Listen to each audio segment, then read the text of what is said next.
that you obsessively try to shill for this MS-13 terrorist, well, no coverage occurred in your papers about any of the Americans that were raped and tortured and murdered by the illegals that Biden was importing into our country.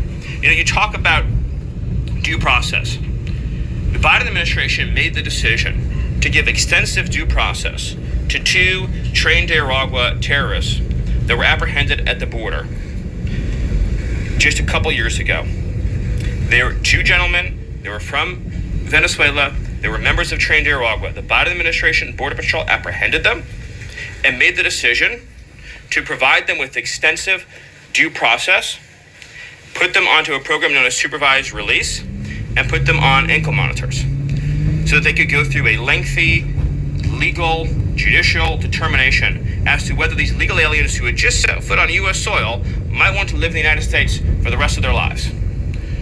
What was the result of that decision? What was the result of that choice that was made? Those 2 men kidnapped a young girl named Jocelyn Ungary from her family. They beat her, they sexually assaulted her, they tortured her, they stripped her, they murdered her, and they dumped her body. That is what the Biden administration's policy was.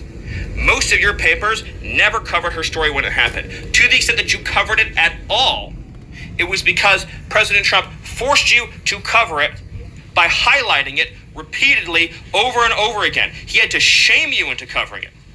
And each and every one of you that sides over and over again with these MS-13 terrorists, to the extent that you have the financial means to do so, you all choose to live in condos or homes or houses as far away from these kinds of gangbangers as you possibly can. If I offered any one of you a rent-free home with no taxes to pay in any of these gang neighborhoods, and I said your neighbors are MS-13 terrorists or Mexican mafia or Sinaloa cartel or Tren de Aragua, I couldn't pay you to live there.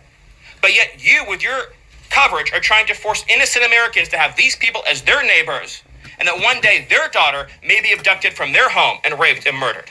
So you're not going to get an ounce of sympathy from this administration or President Trump for the terrorists who've invaded our homes and our country. So, thank you, Peter.